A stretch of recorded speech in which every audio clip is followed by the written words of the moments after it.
Donc voilà tout le travail mené par les associations du secteur au sein du SICA, donc du comité d'initiative et de consultation d'arrondissement.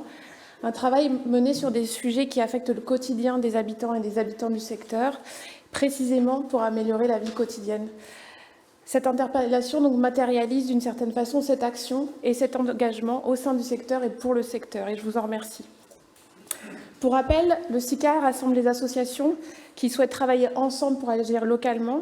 Il peut exposer toute question intéressant leur domaine d'activité et faire toute proposition à cet égard. Toutes les associations à vocation sociale, culturelle, sportive ou éducative sont les bienvenues.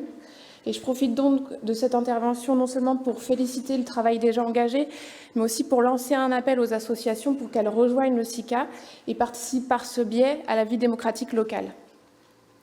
Aujourd'hui, au sein du SICA du 6e arrondissement, vous avez donc souhaité revenir sur un problème central dans notre ville et dans notre secteur, à savoir le manque de transport public qui conduit un grand nombre d'habitants et d'habitantes à utiliser un véhicule personnel, qu'il s'agisse de la voiture, des 2 roues motorisées ou des vélos.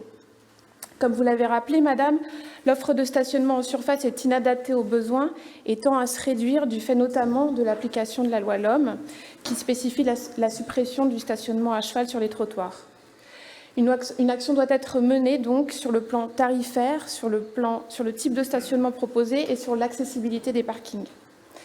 Je vais donc présenter le rapport intitulé « Propositions émanant du comité d'initiative et de consultation d'arrondissement du 6e arrondissement ». Ce rapport comporte un unique article qui stipule que le conseil d'arrondissement s'engage à porter auprès des acteurs compétents les propositions suivantes: mise en conformité des parkings, accessibilité des personnes à mobilité réduite, pour les résidents, augmentation du nombre de places au tarif résident, pour les non-résidents, tarif attractif la première heure, tarif forfaitaire réduit, gratuité sur certaines plages horaires, augmentation des places pour les 2 roues motorisées et tarifs attractifs, et enfin, création de places pour les vélos et tarifs attractifs.